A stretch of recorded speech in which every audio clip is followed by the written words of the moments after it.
امام مالک کے سامنے ایک شخص آیا اور آ کے کہنے لگا اے امام، وہ جو بیر علی ہے ذوالخلیفہ جہاں سے احرام کی آپ نیت کرتے ہیں، احرام تو کہیں سے بھی باندھ سکتے ہیں لیکن جہاں پہ تلبیہ پڑھتے ہیں، جو مدینہ گئے ہیں وہ اس کو آج کل ابیار علی بھی کہتے ہیں، بیر علی ذوالخلیفہ کے مقام کے اوپر جا کر تلبیہ کہی جاتی ہے، لبیک کہا جاتا ہے، عمرے کی نیت کی جاتی ہے۔ کہتا ہے میں حدیث کا قرآن کا مطالعہ کر کے آیا ہوں اے امام مالک، مجھے بیر علی کی کوئی فضیلت نظر نہیں آئی، مجھے ذوالخلیفہ کی کوئی فضیلت نظر نہیں آئی، تو میں یہ چاہتا ہوں کہ میں تلبیہ پکاروں کہاں سے؟ مسجد النبوی سے۔ اس کی کیا وجہ ہے جی؟ یہاں پہ روضۃ من ریاض الجنہ ہے، جنت کا ایک ٹکڑا ہے، یہاں اس مسجد میں ایک نماز 1000 نماز کے برابر ہے، یہ رسول اللہ کی مسجد ہے، یہ آخری نبی کی مسجد ہے، اس مسجد کی بڑی فضیلتیں ہیں۔ تو امام مالک نے اس کو جواب میں کیا کہا تھا؟ ڈر جا، فتنے میں مبتلا ہو چکا ہے، ڈر جا، فتنے میں مبتلا ہو چکا ہے۔ فَلْيَحْذَرِ الَّذِينَ يُخَالِفُونَ عَنْ أَمْرِهِ أَن تُصِيبَهُمْ فِتْنَةٌ أَوْ يُصِيبَهُمْ عَذَابٌ أَلِيمٌ۔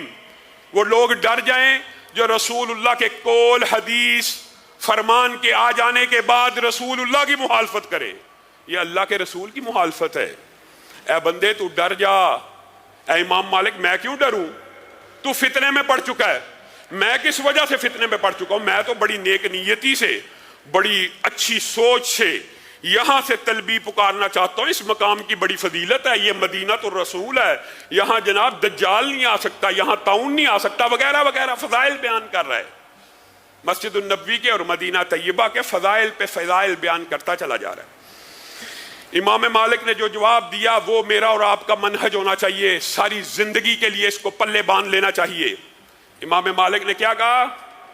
تو یہ سمجھتا ہے کہ جس فضیلت کا تجھے معلوم پڑا، جس فضیلت کی خبر تجھے مل گئی، جس فضیلت کو تو نے پا لیا، جس فضیلت کا ادراک اور شعور تجھے حاصل ہوا، اس فضیلت کا رسول اللہ کو نہیں تھا پتا، اس فضیلت کا رسول اللہ کو نہیں تھا پتا۔ تو یہ سمجھتا ہے؟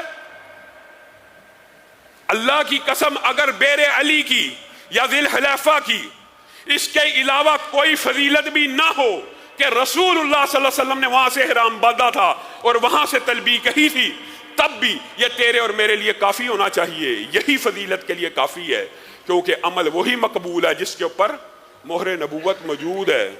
تو نے یہ فتنے کا نیا باب کھول دیا کہ تجھے وہ فضائل معلوم ہو گئے جو رسول اللہ کو بھی معلوم نہ تھے۔ میرے بھائیو، یہاں سے میں اپنی گفتگو کا آغاز کرنا چاہتا ہوں۔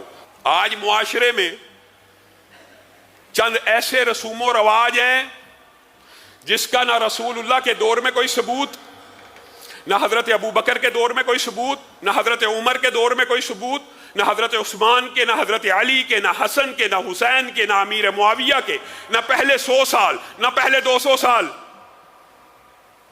پھر 300، 400، 500 سال کے بعد ایک بندے کو راتوں رات وحی آئی، ایک مفہوماً کہہ رہا ہوں، اس کو کچھ فضائل معلوم ہوئے کسی دن کے بارے میں، اور اس نے اس دن کے حوالے سے لوگوں میں کچھ فضائل اور مناقب بیان کر دیے۔ گویا اس نے یہ عقیدہ گڑھ لیا کہ جو فضیلت مجھے معلوم ہو گئی رسول اللہ کو تو معلوم نہ ہو سکی، معاذ اللہ۔ بتائیے رسول اللہ صلی اللہ علیہ وسلم نے کہا ہے کہ نہیں کہا میں پیر کے دن پیدا ہوا، میں پیر کے دن پیدا ہوا، اور میں پیر کا دن، اگر بات آئی ہے منانے کی تو سیلیبریٹ کرنے کی، اور میں پیر کے دن کیا کرتا ہوں سب کو پتا ہے الحمدللہ۔ میں پیر کے دن پیدا ہوا اور میں پیر کے دن روزہ رکھتا ہوں۔ خوشی کو منانے کے شریعت میں جو طریقے ہیں ان میں سے ایک روزہ رکھنا بھی ہے، اور خوشی کو منانے کا ایک طریقہ عید بھی ہے۔ رسول اللہ نے اپنے پیدائش کے دن کو خوشی کی سیلیبریشن کرنے کے لیے روزے کا دن مقرر کیا ہے کہ عید کا دن مقرر کیا ہے؟ ایمانداری سے بتلائیے۔ رسول اللہ نے اس دن کو روزے کا دن مقرر کیا ہے.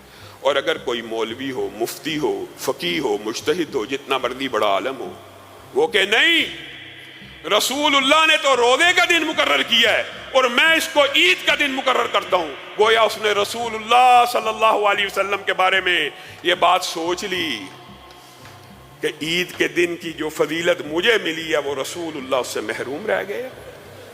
رسول اللہ صلی اللہ علیہ وسلم کو خبر نہ ہو سکی اور امتیوں کو خبر ہو گئی.